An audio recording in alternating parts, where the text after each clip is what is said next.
इसको मिनिमाइज भी कर सकते हैं हम। हाँ कर सकते हैं बेटा, मिनिमाइज़ कर सकते हैं। ओबीएस। हाँ कर सकते हैं मिनिमाइज़ ओबीएस को। तो हम्म। ये है इंफॉर्मेशन रिट्रीवल।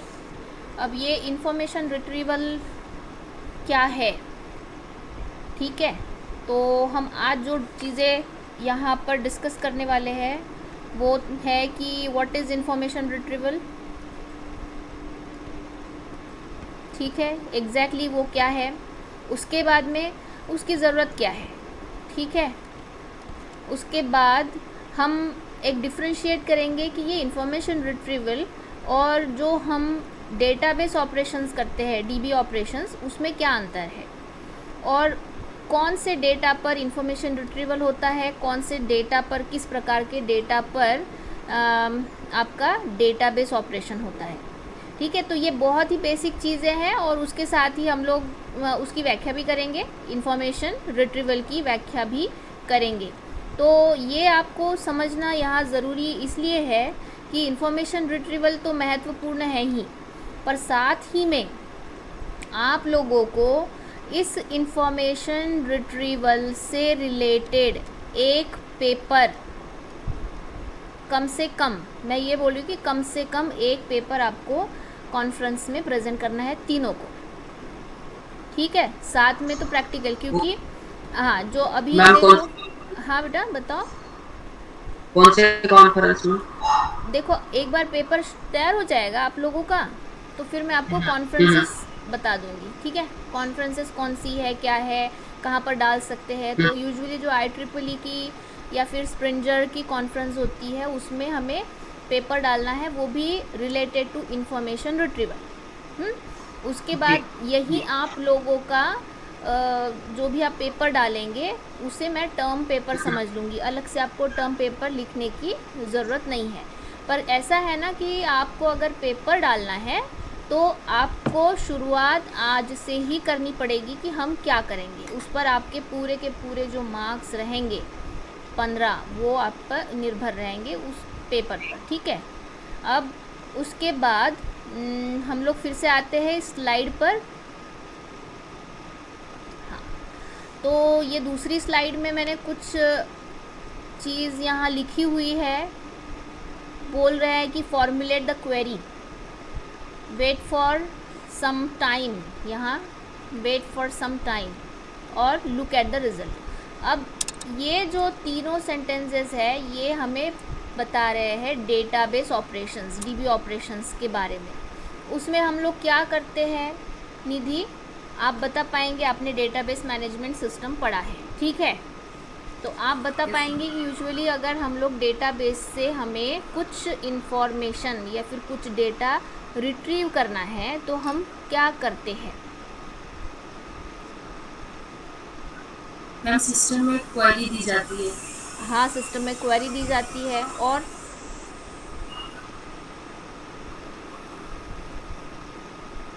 क्या करते हैं, बस क्वेरी दे देते हैं। एसक्यूएल में क्वेरी से रिट्रीव किया जाता है। ओके ठीक है। अच्छा तो ये है, आपने कहा कि उसमें क्वेरी दी जाती है, उसके बाद में हम लोग कुछ ही पलों में, कुछ ही मिली सेकेंड्स में आपके रिजल्ट्स आपको मिल जाते हैं। तो सबसे इम्पॉर्टेंट टास्क यहाँ पर कौन सा रहता है डेटाबेस ऑपरेशन में, कि आपकी क्वेरी को फॉर्मुलेट करना। अब ये जो क्वेरी फॉर्मुलेशन वाली चीज़ है, ये क्वेरी फॉर्मुलेशन वाली चीज़ अगर मैं बोलती हूँ कि मुझे किसी टेक्स्ट से, किसी टेक्स्ट से मतलब मान लीजिए कोई रनिंग टेक्स्ट है, कोई निबंध की पुस्तक है या फिर इंफॉर्मेशन रिट्रीवल पर पुस्तक है, और मैं उस पर ही क्वेरी फायर कर दूँगी और फॉर्मुलेट करके मुझे जो इन्फॉर्मेशन चाहिए वो मैं ले लूँगी। तो ऐसे पॉसिबल होगा क्या, वही क्वेरी चलेगी क्या उस पर।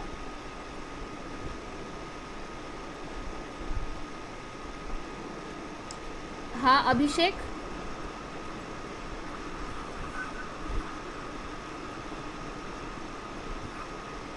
हाँ, क्वेरी के आर्गुमेंट चेंज करने पड़ेंगे ma'am.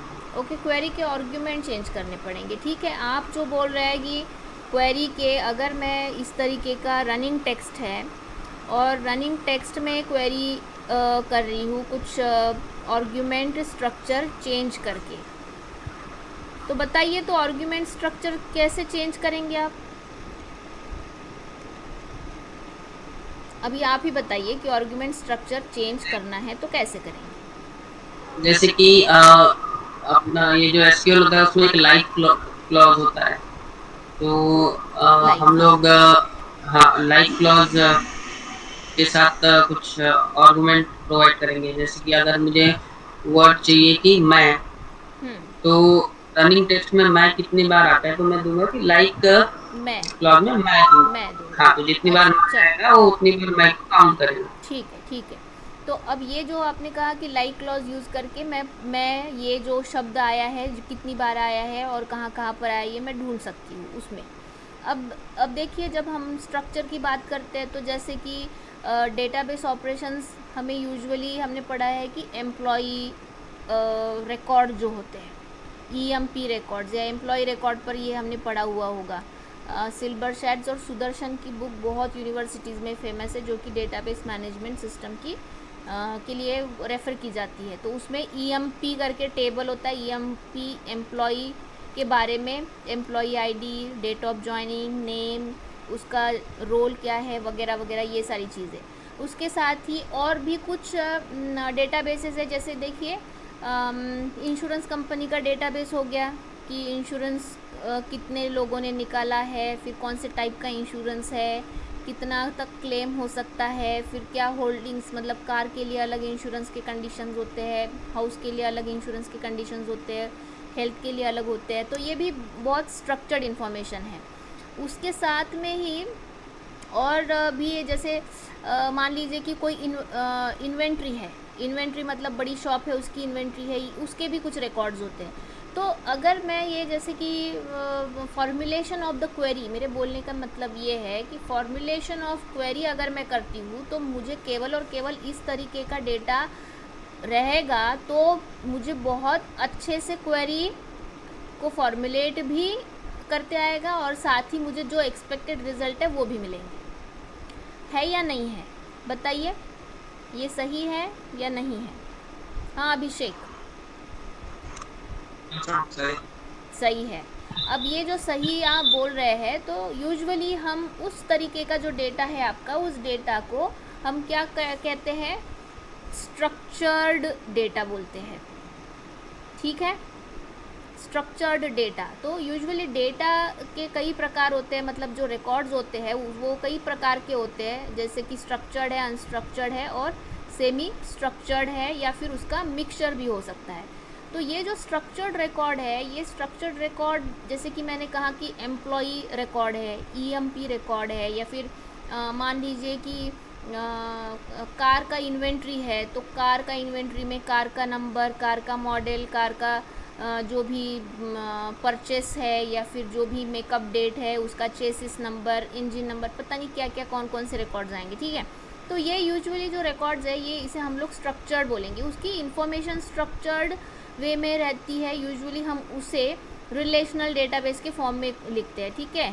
RDBMS, relational database management systems, जैसे कि एक्सेस है या फिर ओरेकल है, इसके फॉर्म में हम लोग उसे लिखते हैं। और वो जो होता है वो वेल डिफाइंड सिंटैक्स में होता है, मतलब उसका स्ट्रक्चर वेल डिफाइंड होता है, ठीक है? तो अब यहाँ पर जैसे कि हम देखते हैं कि यूजुअली इसे रो और कॉलम के टर्म्स में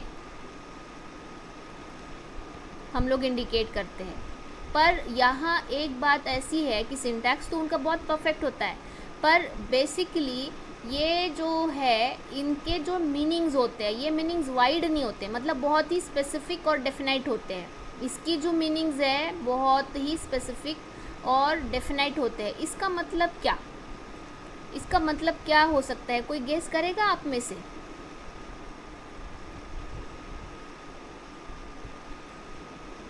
निधि बताएगी? हाँ चेतन बताएंगे, बट ठीक है, निधि उसके बाद बताएगी। एक वो जो डेटा होता है एक प्री डिफाइन डेटा होता है। जैसे कि अगर एम्प्लॉय टेबल का हम अगर नाम लेते हैं, और एम्प्लॉय टेबल में अगर employee name, employee address, employee code, इतनी चीजें हैं, तो हम उसी में से ही डेटा को रिट्रीव करेंगे। उसको छोड़ के दूसरा डेटा हम लोग रिट्रीव नहीं कर पाएंगे। Correct, very true. Nidhi? Ma'am इसका मतलब यही हुआ कि सारा डेटा अपने आप में यूनिक है। सारा डेटा अपने आप में यूनिक है। देखो रिपीटेशंस तो होते हैं, यहाँ पर हम लोग ना सिमेंटिक्स की बात कर रहे हैं। सिमेंटिक्स मतलब मीनिंग की बात कर रहे हैं, ठीक है। तो उसे डेफिनेट मीनिंग होता है। डेफिनेट मीनिंग का मतलब देखो, अगर मान लो कि स्टूडेंट डेटा है, ठीक है, तो स्टूडेंट डेटा में बेटा हम लोग कितना एक्सपेक्ट करेंगे, क्या क्या रिकॉर्ड एक्सपेक्ट करेंगे? नंबर 1 स्टूडेंट का आईडी, उसके बाद में उसका नाम, स्टूडेंट का हाँ स्टूडेंट का नाम, डेट उसका ऑफ क्लास में एडमिशन, क्लास। हाँ ठीक है ये। तो अब देखो, अगर मैं इस स्टूडेंट के रिकॉर्ड के बारे में बात करती हूँ तो मुझे उस स्टूडेंट के बारे में उतनी ही, केवल उतनी ही स्पेसिफिक इन्फॉर्मेशन मिलती है। मुझे उसके उस स्टूडेंट के बारे में, मान लो कि फॉर एग्ज़ाम्पल ये देखना है मुझे कि वो पहले क्या पढ़ रहा था, बाद में क्या पढ़ना चाहता है, उसकी कौन कौन सी लाइक है, कौन कौन से डिसलाइक्स है, ये सारी चीज़ें मुझे पता चलेगी क्या ये डेटा से? वो मैम नहीं पता चलेगी। अब मान लो कि मैंने ऐसा लिख दिया ना, एक निधि के बारे में मैंने एक बड़ा सा रनिंग टेक्स्ट लिख दिया, मतलब एक छोटा सा बायोग्राफी जैसा लिख दिया। अब बायोग्राफी में ऐसी ऐसी चीज़ें होती है कि जो मैं केवल और केवल निधि क्या पढ़ रही है या फिर निधि का रोल नंबर क्या था, इतना ही नहीं, पर उसको वो पहले क्या पढ़ रही थी, बाद में क्या पढ़ना चाहती है, उसके लाइक्स कौन से है, उसके एम्बिशंस कौन से, ये सारी चीज़ें मैं निकाल सकती हूँ उस डेटा से। बहुत बड़ा डेटा है, रनिंग टेक्स्ट है तो। पर रिकॉर्ड अगर है तो उतना ही, मतलब केवल और केवल मैं उस स्टूडेंट के बारे में, उसके रोल नंबर के बारे में, उसके नाम के बारे में, और वो क्या पढ़ रहा है, मान लो क्लास कौन सा है, इसी के बारे में मैं बता सकती हूँ। उसके आगे पीछे मैं बिल्कुल भी नहीं बता पाऊँगी। मान लो मैंने ये रिकॉर्ड फायर किया कि उस स्टूडेंट के जो लास्ट परसेंटेज है वो कितने थे, मान लो रिकॉर्ड में है ही नहीं वो डेटा, तो मैं निकाल पाऊँगी? नहीं निकाल पाऊँगी। तो इस वजह से ये बोला गया है कि it has got the definite meaning, मतलब कॉम्पैक्ट मीनिंग होता है, लिमिटेशंस होते हैं उसे। जितने रिकॉर्ड्स है, जितने फील्ड्स है, उसके आधार पर ही उतनी ही इन्फॉर्मेशन निकल के आएगी, बाद में वो बोलेगा नॉट फॉर। ठीक है, अब यहाँ वही बात चल रही है कि ये डेफिनेट मीनिंग होता है, डेफिनेट सिमेंटिक्स होते हैं उसके। फिर अब आगे देखो कि ये जो डेटाबेस के ऑपरेशंस है, हमने देखे कि उसका सिंटैक्स होता है, फिर मीनिंग भी उसका लिमिटेड होता है, डेफिनेट मीनिंग होता है। पर जब हम लोग इंफॉर्मेशन रिट्रीवल की बात करते हैं, तो अगर मैं यहाँ पर ऐसी कुछ क्वेश्चंस आपको पूछूं कि जैसे फॉर एग्जांपल यहाँ लिखा हुआ है, देखिए, who won the last years Italian basketball championship, ऐसा मैं अगर सवाल करती हूँ तो क्या मेरे डेटाबेस से ये इन्फॉर्मेशन निकल के आएगी?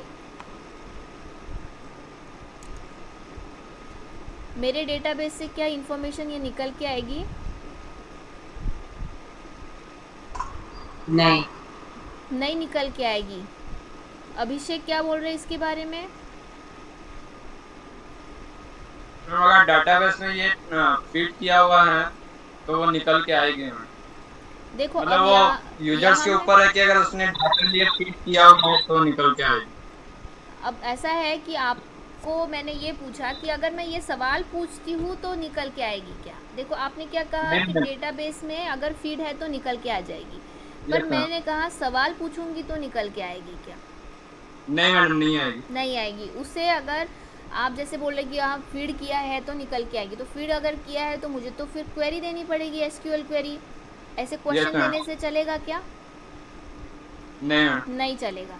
अब मान लो कि मुझे चाहिए कि what about the state of the art solution for building the rappers for the website, या फिर मैं बोलूँगी कि what is the state of art in information retrieval.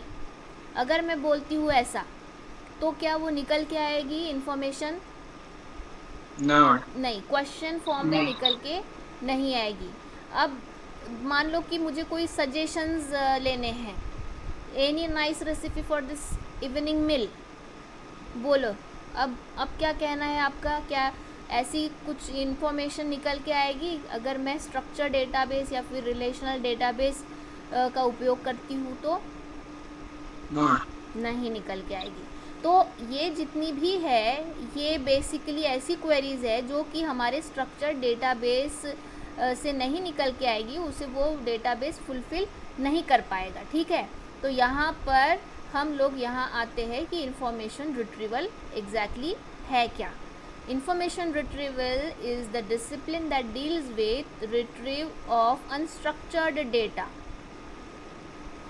especially textual documents in response to the query or topic statement which may itself be unstructured।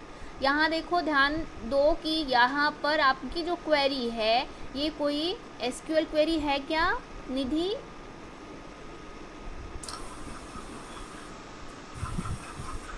SQL query है या फिर नहीं है? मैम जो पहले थी, हाँ बेटा, आप अपना कैमरा ऑन करो, बोलो। मैम जो क्वेरी पहले थी स्ट्रक्चर्ड वे में सेंटेंसेस में, उसमें तो कुछ आउटपुट नहीं आएगा। नहीं, हम बात कर रहे हैं यहाँ इस क्वेरी की। यहाँ पर ये जो क्वेरी है इसकी बात कर रहे हैं हम लोग। ये जो क्वेरी है ये कौन सी क्वेरी है? एसक्यूएल।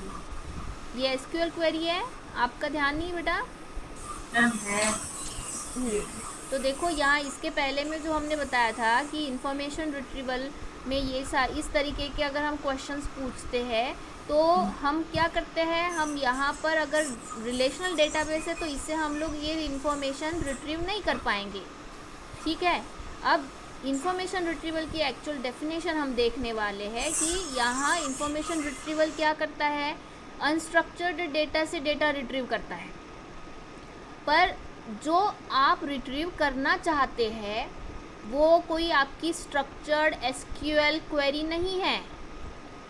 ठीक है, जैसे कि मैं बोलती हूँ कि सिलेक्ट स्टार फ्रॉम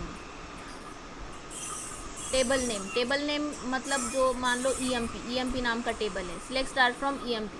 अब ये जो है ये स्ट्रक्चर क्वेरी हो गई, पर यहाँ पर आपकी जो इंफॉर्मेशन रिट्रीवल में जो क्वेरी रहेगी वो क्वेरी भी खुद अनस्ट्रक्चर्ड रहेगी, और जहाँ से आपको इंफॉर्मेशन रिट्रीव करनी है तो वो भी अनस्ट्रक्चर्ड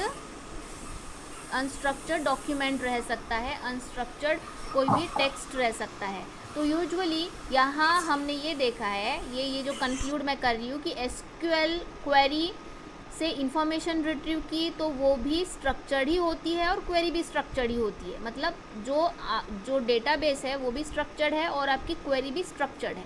पर यहाँ इंफॉर्मेशन रिट्रीवल में एक बहुत बड़ा फ़र्क ये है कि आपका जो जिसे हम बोलेंगे कि आपका जो डेटा है जहाँ से हमें इंफॉर्मेशन निकालनी है वो पूरा अनस्ट्रक्चर्ड है, और साथ ही आपका जो पूछने का तरीका है, आपकी जो क्वेरी है वो भी खुद अनस्ट्रक्चर्ड फॉर्मेट में है। ठीक है, हाँ, ये आपका इंफॉर्मेशन रिट्रीवल है। आ रही बात ध्यान में, डेटाबेस और इंफॉर्मेशन रिट्रीवल में क्या डिफरेंस है? Yes ma'am. ओके, अच्छी बात है। ठीक है, तो इंफॉर्मेशन रिट्रीवल जैसे कि यहाँ पे मैं बता चुकी हूँ, अनस्ट्रक्चर्ड नेचर का टेक्स्ट है, और अनस्ट्रक्चर्ड नेचर का टेक्स्ट जो है it may be a large collection usually stored on computers. अभी आजकल तो क्लाउड पर स्टोर हो रहा है या फिर बड़े बड़े आर्काइव्स है। ठीक है, तो हम इन जनरल इसे कंप्यूटर पर स्टोर किया हुआ अनस्ट्रक्चर्ड नेचर का टेक्सचुअल डेटा बोल सकते हैं। तो मुझे एक प्रश्न आप लोगों से ये पूछना है, क्या अनस्ट्रक्चर्ड डेटा केवल टेक्सचुअल ही होता है क्या?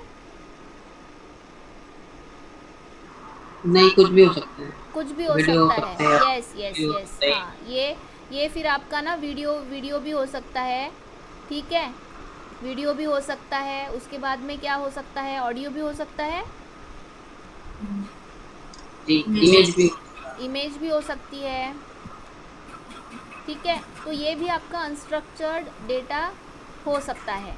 तो पर क्या है ना, यहाँ पर जब हम लोग इंफॉर्मेशन रिट्रीवल की बात कर रहे हैं तो इंफॉर्मेशन रिट्रीवल की बात हम लोग केवल और केवल टेक्स्ट डेटा के संदर्भ में करेंगे अभी फ़िलहाल, तो भी टेक्सचुअल डेटा के संदर्भ में ही हम लोग इंफॉर्मेशन रिट्रीवल की बात करेंगे। अभी आपको पता है क्या कि गूगल ऑडियो सर्च कर लेता है? Yes ma'am. हाँ यस मैम। हाँ, तो अभी धीरे धीरे वो वीडियो भी सर्च करेगा, इमेजेस भी सर्च करेगा, मतलब रिलेटेड इमेजेस, ठीक है। पर इमेजेस को ही आप सर्च में डालो तो इमेज के बारे में सर्च करेगा, ये अभी तक हुआ है क्या?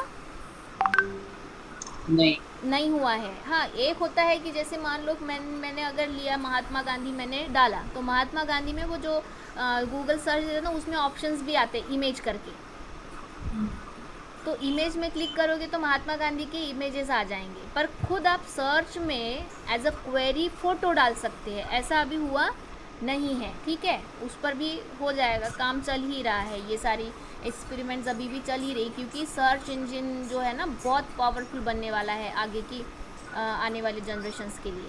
तो खैर, अब ये आपको समझना है डिफरेंस इंफॉर्मेशन रिट्रीवल और डेटाबेस। मेरा आज के जो क्लास का मकसद यही था कि आपको डिफरेंस समझ में आए कि इंफॉर्मेशन रिट्रीवल और जनरल डेटाबेस में क्या डिफरेंस है।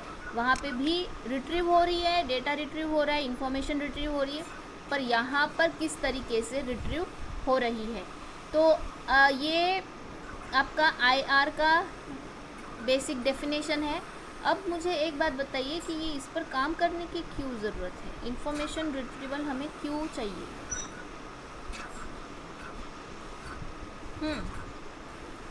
इंफॉर्मेशन रिट्रीवल को पढ़ने की क्या ज़रूरत है?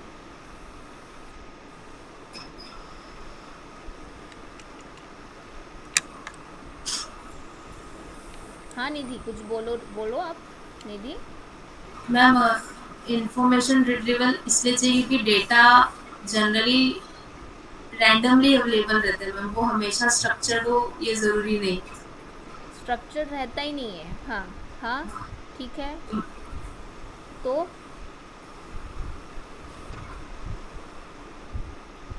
बताओ, यही ज़रूरत है?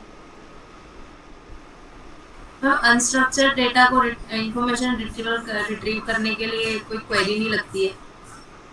अच्छा, इस वजह से। मैम, क्योंकि कम्युनिकेशन आसान हो जाता है। कम्युनिकेशन आसान हो जाता है, हाँ ठीक है। जो रिट्रीव करना है उसको हम ह्यूमन लैंग्वेज में ही पूछेंगे तो वो बता देगा। हाँ, उसके लिए ह्यूमनॉइड लैंग्वेज में, मतलब कोई जैसे SQL पढ़ना है उसके लिए ऐसा कुछ बॉदरेशन नहीं रहेगा, रिस्ट्रिक्शंस नहीं रहेंगे। हम जैसे किसी को सवाल पूछ रहे हैं अपनी भाषा में, वैसे हम पूछ पाएंगे। यही बोलना चाह रहे हैं ना आप? Yes ma'am. हाँ ठीक है। चेतन, आप कुछ बताएंगे इसके बारे में कि ज़रूरत क्यों है इंफॉर्मेशन रिट्रीवल? मुझे ना आपसे कुछ अलग आंसर एक्सपेक्टेड है। मैम, जो नॉर्मल जो मतलब DBMS वाला सिस्टम है उसमें हम लोग बस एक specific kind of data he search कर सकते हैं, बट अगर हमें हमारी नेचुरल लैंग्वेज में कुछ सर्च करना है तो इंफॉर्मेशन रिट्रीवल सिस्टम हमें ज़्यादा मददगार साबित हो सकती है। ठीक है, आपने वही बताया जो निधि ने बताया कि नेचुरल लैंग्वेज में अगर हमें क्वेरी करनी है तो वो इंफॉर्मेशन रिट्रीवल ज़्यादा आसान हो जाता है, हो सकता है। हाँ, हो सकता है। अभिषेक? मैम, इसमें टेक्निकल डाटा वगैरह को सर्च करने में इसमें आसानी मिलती है हमें, उससे रिलेटेड इंफॉर्मेशन निकालने के लिए। अच्छा ठीक है, आप लोगों ने अपने अपने हिसाब से बता दिया, पर ओवरऑल एक ऐसा ही है कि नेचुरल लैंग्वेज में हम लोग इंफॉर्मेशन को पूछ सकते हैं, अपनी भाषा में ही इंफॉर्मेशन को पूछ सकते हैं, और पूछना बहुत आसान है अपनी भाषा में, क्योंकि ना उसको SQL के कमांड लगते हैं, ना हमें क्वेरी लिखने की ज़रूरत होती है। ये ओवरऑल आप लोगों का जैसे होता है ना जेस्चर था तीनों का। पर देखो, ज़रूरत इंफॉर्मेशन रिट्रीवल की इस वजह से हुई है, सबसे पहला रीज़न ये था कि पहले इंफॉर्मेशन रिट्रीवल बिल्कुल भी पॉपुलर नहीं था, ठीक है। क्यों नहीं था? क्योंकि पहले बड़ी बड़ी फ्लॉपी डिस्क में, बड़े बड़े हार्ड डिस्क में, मोटे मोटे स्टोरेज रूम्स में केवल और केवल रिकॉर्ड्स रहते थे, मतलब स्ट्रक्चर्ड डेटा रहता था। और धीरे धीरे जैसे इंटरनेट का उपयोग बढ़ा तो इंटरनेट के उपयोग से टेक्सचुअल इंफॉर्मेशन की रिपॉजिटरीज तैयार होने लगी। ध्यान में आ रही है बात? टेक्सचुअल इन्फॉर्मेशन नेट पर बहुत ज़्यादा बढ़ने लगी। अब ये जो हिप हॉप इन्फॉर्मेशन है, इस इन्फॉर्मेशन से देखो, पहले तो ऐसे था ना कि जो स्ट्रक्चर रिकॉर्ड था उससे तो क्वेरी लगाकर हम जैसे चाहिए वैसा जो डेटा है वो रिट्रीव कर सकते थे, पर यहाँ पर इंटरनेट की यूज़ के कारण और टेक्सचुअल डेटा के एकदम ट्रिमेंडसली बढ़ने के कारण इस टेक्सचुअल डेटा से जो कि अनस्ट्रक्चर्ड है, उस अनस्ट्रक्चर्ड डेटा से इंफॉर्मेशन कैसे निकाली जाए, ये एक सवाल था। जैसे कि आपने ऑलरेडी उसका आंसर दे दिया है, बट अब क्या हुआ है कि देखो हमारी जैसे इंटरनेट का उपयोग जैसे जैसे बढ़ा, तो आप देख सकते हैं कि आप बिना गूगल सर्च इंजन ओपन किए बिना आपका एक भी दिन नहीं गुजरता होगा। एम आई राइट? एम आई राइट? हाँ निधि? अब ऐसा बिल्कुल भी नहीं कि आप कभी गूगल का पेज ओपन नहीं करते हैं, ये एक भी दिन ऐसा नहीं होता होगा।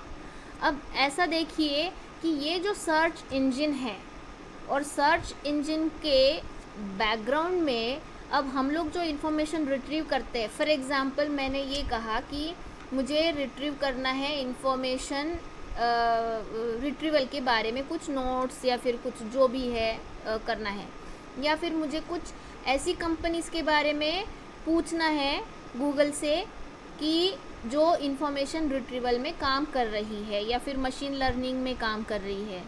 तो अब देखो, अब क्या है कि जब मैं गूगल में सर्च क्वेरी डालती हूँ, ठीक, मैं नेचुरल लैंग्वेज प्रोसेसिंग या नेचुरल लैंग्वेज में डाल रही हूँ, तो ये बात ध्यान रखो कि गूगल एक टिपिकल रिज़ल्ट दे देता है आपको, और आप अब क्या करते हैं आगे, आप उसको हिट करना शुरू कर देते हैं, मतलब पेजेस ओपन करना शुरू कर देते हैं, ठीक है ना। तो पेजेस जब आप ओपन करते हैं तो ये जो पेजेस ओपन करना है ये डायरेक्टली कनेक्ट होता है उस कंपनी की या फिर उस वेबसाइट के बिजनेस से। मतलब यहाँ पर आ गया इन्फॉर्मेशन रिट्रीवल क्या है, बिजनेस से रिलेटेड है। आपको क्या लगा कि केवल ये सर्च ही है, हम लोग नेचुरल लैंग्वेज में सर्च करेंगे और बस हो गया, ऐसा यहाँ तक अपने यहाँ तक ठीक है, पर जब आप सर्च करेंगे, आप किसी वेबसाइट को ओपन करेंगे, हिट करेंगे, और दुनिया भर में उस वेबसाइट के कितने हिट्स हैं, कितने लोग उसे देखना पसंद कर रहे हैं, कितने लोग उस वेबसाइट को बार बार ओपन करके देख रहे हैं, कितने लोग उस वेबसाइट को गूगल के सर्च इंजन में वैसा क्वेरी डालने के बाद ढूंढ रहे हैं। तो ये सारी जो चीज़ें हैं ना, ये सीधा सीधा एक बिजनेस या फिर उस कंपनी के इकोनॉमी से जुड़ी होती है। आ रही बात ध्यान में? तो इंफॉर्मेशन रिट्रीवल ये विषय की जो ज़रूरत है ये हमारे आपके लिए तो ठीक है, पर साथ ही इंफॉर्मेशन रिट्रीवल ये इसलिए इम्पॉर्टेंट हो गया है कि उस वजह से बिजनेस और उससे रिलेटेड इकोनॉमिक पर भी बहुत ज़्यादा फ़र्क पड़ रहा है।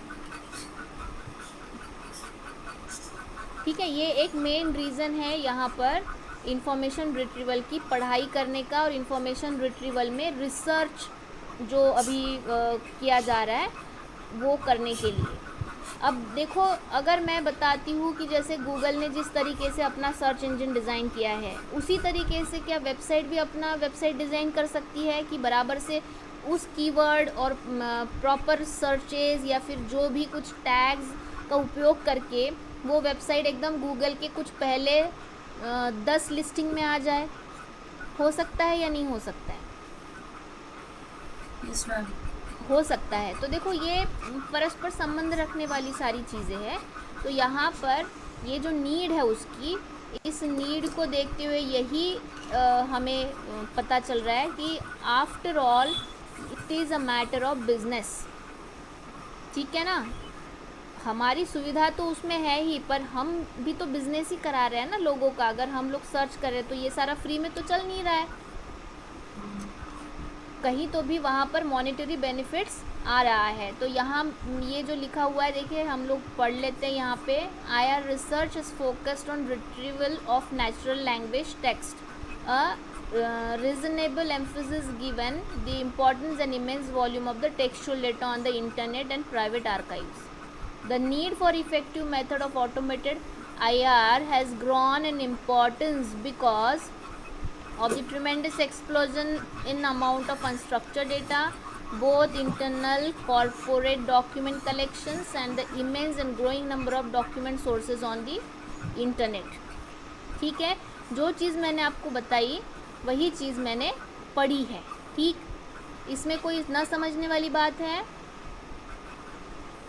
हाँ चेतन? No ma'am. ठीक है.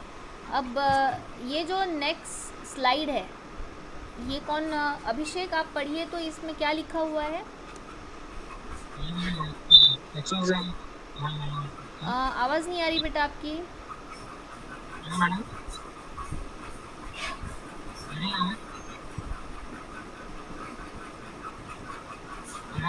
हाँ आपकी आवाज़ नहीं आ पा रही है.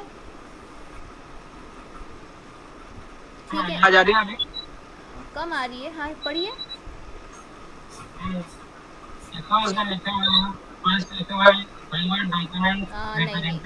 आवाज़ ठीक से नहीं आ रही. निधि आप पढ़ो. Yes, ma'am.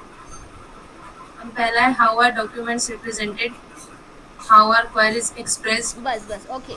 How are document represented and how are query express. तो जब हम इंफॉर्मेशन रिट्रीवल की बात करेंगे तो हमें इन सारे इश्यूज़ पर ध्यान देना है. तो डॉक्यूमेंट हम कैसे रिप्रेजेंट करेंगे और क्वेरीज हम कैसे एक्सप्रेस करेंगे. जैसे कि अगर मैं स्ट्रक्चर डेटा से के संदर्भ में बात करूँगी तो देखो हमारा जो टेबल है, देखो हमारे जो टेबुलर फॉर्मेट्स है, जब हम लोग एसक्यूएल में टेबल बनाते हैं तो हम बोल सकते हैं कि ये जो पूरा डेटा है ना हमारा टेबुलर फॉर्मेट में रिप्रेजेंट हो रहा है. पर यहाँ पर इंफॉर्मेशन रिट्रीवल में जो जिस डॉक्यूमेंट से हमें इंफॉर्मेशन रिट्रीव करनी है उस डॉक्यूमेंट को हम कैसे रिप्रेजेंट करेंगे, ये एक इशू है इंफॉर्मेशन रिट्रीवल का. दूसरा इशू क्या है, हाउ आर क्वेरीज एक्सप्रेस्ड. अब वही कंपेयर करो कि एसक्यूएल स्टेटमेंट हम लिखते हैं या एसक्यूएल क्वेरी हम लिखते हैं और तब जाके हमारे टेबल से कोई रिकॉर्ड निकल के आता है, बाहर आता है. तो वैसे ही अगर ये इस तरीके का अनस्ट्रक्चर्ड डेटा या अनस्ट्रक्चर्ड डॉक्यूमेंट है तो हम उस पर क्वेरीज कैसे लिखेंगे, ये एक इशू है. चेतन आप आगे पढ़ेंगे.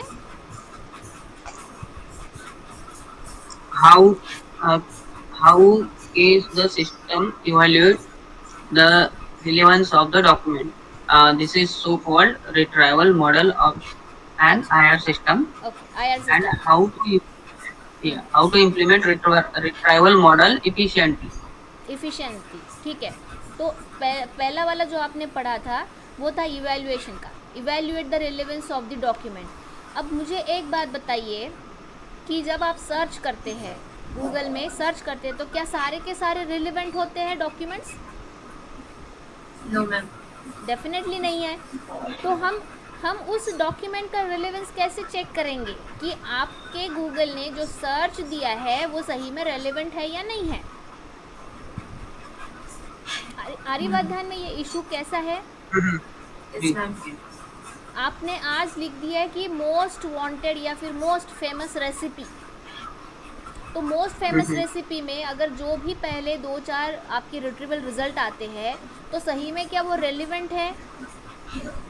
नहीं है या नहीं है, ये देखना है ना हमें. मतलब आपकी जो रिट्रीवल सिस्टम है या फिर आईआर सिस्टम है वो कैसे काम करेगी. सिस्टम हम कैसे बोलेंगे चेतन किसी चीज़ को कि आप इनपुट दे रहे हो और आपको डिज़ायर्ड आउटपुट आ रहा है. जी. ठीक है, उसे ही हम लोग बोलेंगे रिट्रीवल मॉडल या फिर retrieval model of IR system. अब आपकी आईआर सिस्टम, आप रेसिपी देखो, मैंने क्या पूछा कि what is the most famous recipe. अब मोस्ट फेमस रेसिपी की जगह उसने कुछ उड़पटांग चीज़ें दे दी. होता है ना बहुत बार ऐसे. हाँ होता है. तो आपका रिट्रीवल मॉडल काम कर रहा है क्या ठीक से? नहीं कर रहा है. नहीं कर रहा है क्योंकि आपका जो रिज़ल्ट है वो इतना रेलेवेंट नहीं है. अब मान लो कि मैंने ये किया what the famous story of tortoise and क्या बोलते हैं, रैबिट. तो हो सकता है गूगल ने कभी कभी क्या है फेमस टॉर्टॉइज ही दे दिया, सबसे बड़ा, दुनिया का सबसे बड़ा टॉर्टॉइज ये है, वो अफ्रीका में है, ऐसे दे दिया कुछ, तो रिलेवेंट हो गया क्या? No ma'am. नहीं हो गया। तो इस वजह से उस रिलेवेंसी को हमें चेक करना है, उसे इवेल्युएट करना है कि आपका रिट्रीवल मॉडल सही में आप जो क्वेरी दे रहे हैं, वो क्वेरी जो एक्सप्रेस कर रहे हैं उसी के हिसाब से आपको डिज़ायर्ड रिजल्ट दे रहा है या नहीं दे रहा है। तो ये एक इशू है इंफॉर्मेशन रिट्रीवल में। देखो ये तीसरा है और आखिरी का जो आपने पढ़ा है ना, इफ़िशिएंटली रिट्रीवल मॉडल इफ़िशिएंटली, तो how to implement the retrieval model efficiently. तो उस रिट्रीवल मॉडल को हमें ऐसी कुछ एल्गोरिदम्स, ऐसे कुछ टेक्निक लगाने पड़ेंगे ताकि वो क्या करे, वो एफिशिएंट हो। एफिशिएंट हो का मतलब मुझे एक बात बताओ आप, एफिशिएंट का मतलब अब निधि मुझे बताएगी। निधि अब मुझे बताइए कि एम्प्लॉई का डेटाबेस है, टेबल बना हुआ है जिसमें कि सिस्टम प्रोग्रामर नाम के 5 लोग हैं। सिस्टम प्रोग्रामर का जो रोल है वो ऐसे 5 लोग हैं, ठीक है। अब मैंने ये क्वेरी फायर की कि सिस्टम प्रोग्रामर का कितना रिकॉर्ड है, how many records are there, मतलब एसक्यूएल में सिलेक्ट क्या बोलते हैं, system programmer from select job role is equal to system analyst whatever the things from EMP, मतलब टेबल EMP, या फिर वो वेयर वाली क्वेरी होती है उसमें, ठीक है। Select star from EMP where the job role is equal to system analyst, ठीक है। ये इस तरीके की क्वेरी होती है। अब ये करने के बाद में मुझे कितने रिकॉर्ड्स मिलने चाहिए, व्हाट आर द एक्सपेक्टेशंस? 5 मिलने चाहिए। अब मैं अगर ऐसी मैं सर्च करूँगी इंफॉर्मेशन रिट्रीवल की, मैं अगर बात करती हूँ तो क्या मुझे 5 रिकॉर्ड मिलेंगे केवल? No ma'am. नहीं, मुझे कितने भी मिल सकते हैं, यस मैम। है ना। पर मुझे ये देखना है कि मान लो मेरे पास जब सर्च करने के बाद में 100 रिकॉर्ड आए हैं, तो मेरा जो IR मॉडल है, ये ध्यान रखो, मेरा जो रिट्रीवल मॉडल है, मेरी जो IR सिस्टम है, वो 100 में से 90% रिलेवेंट रिजल्ट दे। वो परफेक्ट 100% दे सकती है क्या? No ma'am. दे नहीं सकती, क्योंकि हम लोग नेचुरल लैंग्वेज में उसको क्वेरी दे रहे हैं, तो वो इधर उधर का तो रिजल्ट दे ही देगी। पर हमें ये देखना है कि उसकी एफिशिएंसी कैसे बनेगी जब वो 90% रेलेवेंट रिजल्ट देगी और 10% इधर उधर का दे देगी। तो हम बोल सकते हैं ना कि ठीक है, उसने बहुत बढ़िया काम किया है इस सिस्टम ने। हाँ, तो इस प्रकार से ये सारे इश्यूज़ है जो कि हमारे इंफॉर्मेशन रिट्रीवल से रिलेटेड है। एक कि हम डॉक्यूमेंट कैसे रिप्रेजेंट करेंगे, क्वेरीज का कैसे एक्सप्रेस करेंगे, और क्या डॉक्यूमेंट रिलेवेंट रिट्रीव हुआ है या नहीं, रिट्रीवल मॉडल को हम लोग किस तरीके से इवैल्यूएट करेंगे कि ये सही में प्रॉपर रिट्रीवल है या नहीं है, और उसे इफ़िशिएंट कैसे बनाएंगे। मतलब मान लो कि अगर वो 60% ही करेक्ट डॉक्यूमेंट दे रहा है, तो आगे उसको 90% तक एफिशिएंट कैसे बनाएंगे IR सिस्टम को। यस, आ रही बात ध्यान में? Yes ma'am. ठीक है, अब देखो आगे की स्लाइड में चलते हैं हम लोग।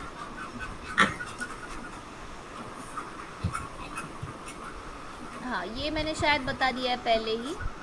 देखो यहाँ पर सर्च इंजिन्स के बारे में हमने डिस्कस किया है, क्योंकि ये बहुत ज़्यादा data, tremendous amount of data बढ़ गया है, इस वजह से इंफॉर्मेशन रिट्रीवल भी बढ़ गया है, ठीक है। तो यहाँ ये जितने भी हमने इश्यूज़ देखे, बेसिकली इवैल्यूएट करना और उसे एफिशिएंटली डेवलप करना, ये सारे जो इश्यूज़ हमने देखे हैं, तो ये इश्यूज़ मैक्सिमम हम देख सकते हैं कि जितनी भी पॉपुलर सर्च इंजिन्स हैं वो सारे के सारे इस इश्यूज़ पर काम कर रहे हैं और ऐसी कुछ एल्गोरिदम्स डेवलप कर रहे हैं, डेवलपिंग द न्यू एल्गोरिदम्स जो कि फास्ट भी करे और एक्यूरेट रिट्रीवल भी करे। तो हमें यहाँ पर ये भी ध्यान देना है कि फास्ट रिट्रीवल और एक्यूरेट रिट्रीवल। तो एक्यूरेट रिट्रीवल से क्या 100% ही रिट्रीवल ऐसा मानना है? एक्यूरेट का मतलब 100% होना चाहिए ऐसा है? No ma'am. नहीं 90% की चलेगी। हाँ 90% भी अगर उसने एक्यूरेट दे दिया, देखो गूगल जब सर्च करता है ना आखिरी के, फिर धीरे धीरे आप पेजेस से करोगे तो इधर उधर का दे देता है वो। यस तो एक्यूरेसी बढ़नी चाहिए, मतलब उसने ज़्यादा से ज़्यादा रिलेवेंट इन्फॉर्मेशन देनी चाहिए। तो इसके जो मेजर्स कुछ है जिसे हम लोग प्रिसीजन और रिकॉल बोलते हैं, हमने पढ़ा हुआ है या नहीं पढ़ा हुआ है बताइए? प्रिसीजन और पढ़ा रिकॉल है। पढ़ा है। किस में पढ़ा है? मैट्रिक्स। मैट्रिक्स, कन्फ्यूजन, हाँ यस यस, कन्फ्यूजन मैट्रिक्स। तो ये फिर से हमें पढ़ना है, इंफॉर्मेशन रिट्रीवल में भी हमें इसको पढ़ना है, ताकि हम लोग इस इंफॉर्मेशन रिट्रीवल आईआर सिस्टम या फिर retrieval model of information system को इवैल्यूएट कर पाए, इसका मूल्यांकन कर पाए। ठीक है, तो ये है आपका बेसिक्स ऑफ इंफॉर्मेशन रिट्रीवल।